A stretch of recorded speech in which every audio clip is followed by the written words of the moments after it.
ओम ब्रह्म सत्यम सर्वाधार सतवचन विषय नवदा भक्ति का निर्णय। ग्रंथ श्री समता विलास से परिशिष्ट खंड अध्याय संख्या 12।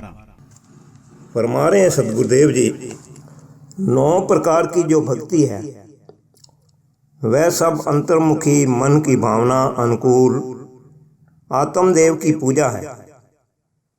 सिर्फ अज्ञानी लोग बाहरमुखी उन असूलों को अपनाकर ही भक्ति मान बैठे हैं, मगर बगैर सत्य विचार के मानसिक दोष नाश नहीं होते हैं और न ही निष्कामता चित्त को प्राप्त होती है। ख्वाहे बाहरमुखी कितने ही ठाठ क्यों ना बना लेवे, जितने भी गुणी पुरुष सत्य शांति को प्राप्त हुए हैं वे सब अंतर्मुखी निर्मल भक्ति को प्राप्त करके निर्भय हुए हैं। अंतर्मुखी नवदा भक्ति को धारण करना असली पूजा है। बाहरमुखी सब नकल है, इससे निर्मल शांति प्राप्त नहीं होती।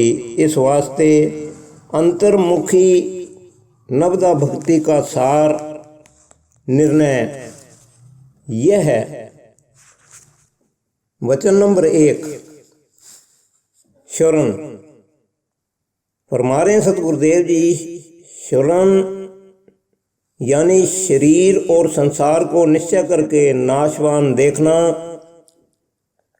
और आत्म तत्व को सर्वव्यापक और अविनाशी जानकर नित्य ही सत्संग द्वारा महिमा श्रवण करनी और अंतर्विखे शब्द को सत्य यत्न करके श्रवण करना, जिस करके मन सब कर्म विकारों से निर्मल होकर स्थिरता को प्राप्त हो जावे।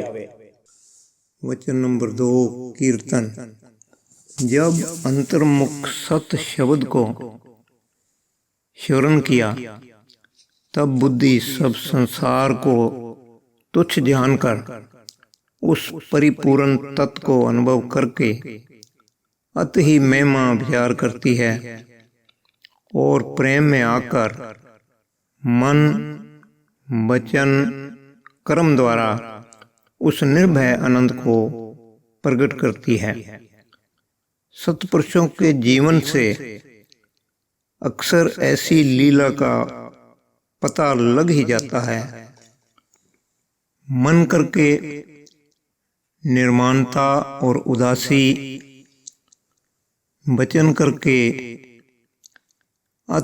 उस्तत का विचार प्रकट करना, ख्वाहे साधारण भाव से कर्म करके सब जीवों को सुख देना और अंतर से निर्लेप रहना, यही असली प्रभु कीर्तन है, जो कि तत्वज्ञानी के जीवन से ही अनुभव हो सकता है।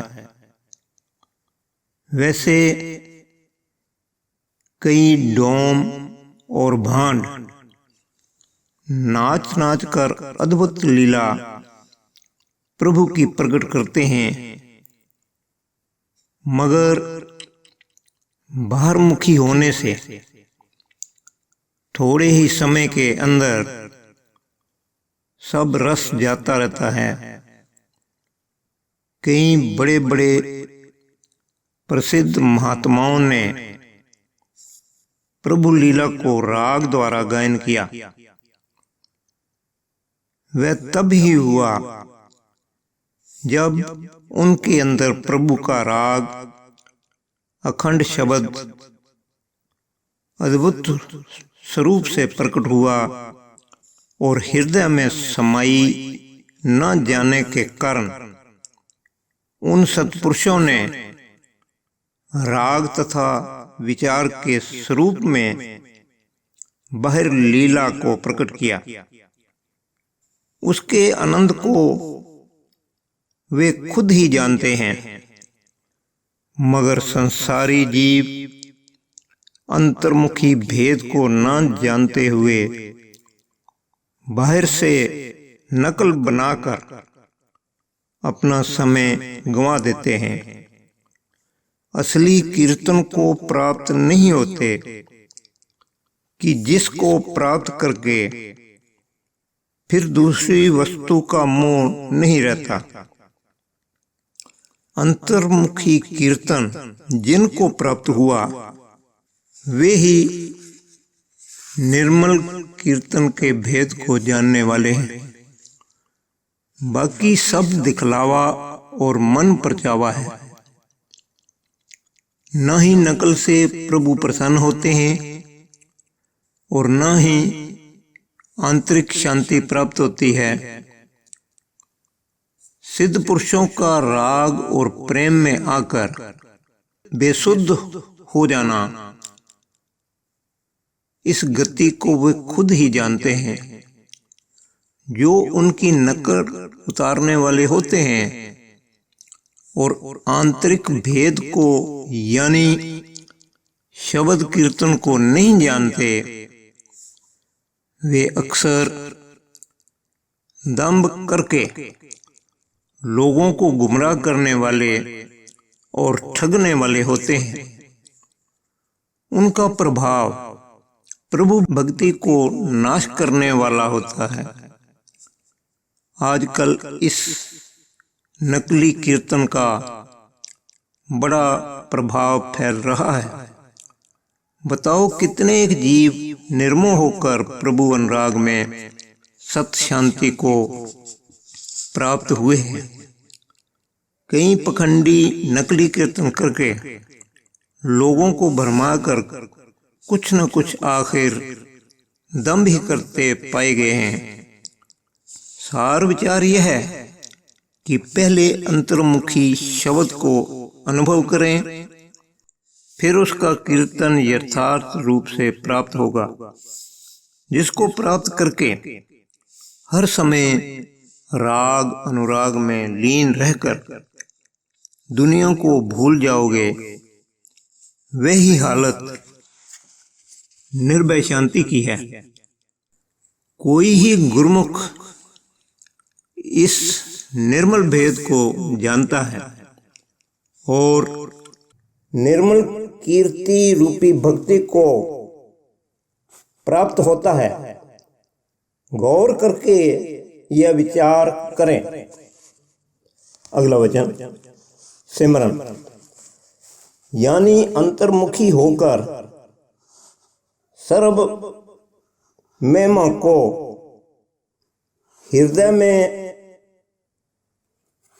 स्थित करके उस अखंड आत्म तत्व का सिमरन करना। इसका विस्तार आगे बहुत दफा हो चुका है। सिमरन का सार निर्णय यह है कि जिसको सिमरते हुए उसी का स्वरूप हो जावे। ऐसा सिमरन प्रभु का करने से सब पाप नाश हो जाते हैं। कोई ही परम संत इस सिमरन भक्ति को जानता है या प्राप्त हुआ है। वचन नंबर 4, पाद सेवन। पाद सेवन का निर्णय यह है कि तमाम जीवों को प्रभु का स्वरूप जानना और हृदय से सबके चरणों की सेवा करनी, यानी सबको प्रसन्न करना। ऐसी निष्काम प्रीति से जो जीवों को सुख देता है और प्रेम करता है, वही प्रभु के पाद सेवन करने वाला है। यानी सर्वव्यापक एक अखंड स्वरूप को अनुभव करके तब ही तन मन धन से सब जीवों को सुख देता है, वही आत्मदर्शी पुरुष प्रभु पाद सेवन भक्ति को प्राप्त करके प्रभु रूप हो जाता है। अगला वचन, अर्चन। अर्चन का निर्णय यह है कि क्षमा दया रूपी धूप से सब जीवों के हृदय को प्रसन्न करना और चित्त में अधिक निर्माणता को धारण करना। ऐसी अर्चन रूपी भक्ति को जो प्राप्त हुआ है वही ईश्वर की लीला को जानने वाला है और परम भक्त है, यानी आंतरिक में आत्म स्वरूप में सदैव काल अचल रहता है। संसारी मोह माया का जाल उसको लेप नहीं कर सकता। कोई ही निर्माण और निष्काम अर्चन रूपी भक्ति को पाता है। अगला वचन, बंधन। बंधन का निर्णय यह है कि सब संसार को विनाश समझकर एक अविनाशी तत्व को अविनाशी जानकर बंधन करना और सब जीवों में उसका प्रकाश समझकर सबके चरणों की धूल को दुर्लभ जानना ही असली बंधना है। कोई ही परम योगी इस बंधना रूपी भक्ति को प्राप्त होता है। ऐसी निर्माण गति को जो प्राप्त हुआ है वही त्रैगुण माया के जाल से निकलकर आत्म स्वरूप में लीन हो जाता है। वचन नंबर 7, दास्य भाव। दास्य भाव का निर्णय यह है कि जो कर्ता हर्ता प्रभु को जानकर हृदय में नित्य ही निर्माण भाव से प्रभु का ध्यान करता है वह ही अखंड शब्द को अनुभव कर सकता है, यानी दास भाव में दृढ़ होकर सर्वनाथ को प्राप्त होता है। वचन नंबर 8, सखा भाव। सखा भाव का निर्णय यह है कि शरीर का साक्षी नित्य प्राप्त एक आत्मा को जानना, वही परम मित्र तीन काल रक्षक समझना, यही भाव सखा भक्ति है। वचन नंबर 9, आत्म निवेदन। आत्म निवेदन का निर्णय यह है कि अंतर बाहिर सर्व स्वरूप एक आत्मा को अनुभव करना, आपा पर के परम को हृदय से नाश कर देना, यह अवस्था आत्म निवेदन की है, यानी केवल स्वरूप एक आत्म तत्व को ही जानना। ये सब अंग भक्ति के हैं। जो भी अंतर्मुखी साधन करने वाला है वही इन तमाम भावों सहित होकर आत्म स्वरूप में लीन हो जाता है। निर्मल चित्त से विचार करें। बारमुखी भक्ति के अंग धारण करने से निर्भय स्वरूप नारायण प्राप्त नहीं हो सकता जब तक कि भक्ति रूपी सूरज हृदय में प्रकाश न करे। जो भी आत्मदर्शी पुरुष हुआ है या होगा, उन सब में यह भक्ति के अंग मौजूद होते हैं। दुर्मत को नाश करने के वास्ते यह भक्ति रूपी सार साधन है। जो भी निर्मल चित्त से अंतर्मुख होकर प्रभु प्रायण होता है वही भक्ति के निर्मल भेद को जान सकता है।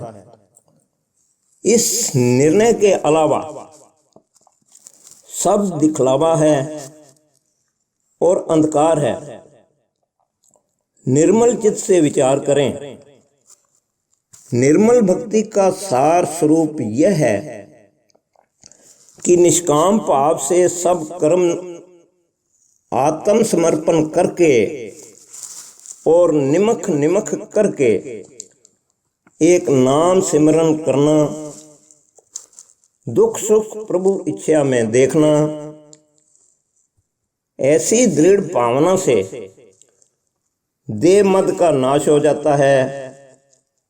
जो परिपूर्ण अविनाशी पद है, जो खोज करता है वह पाता है।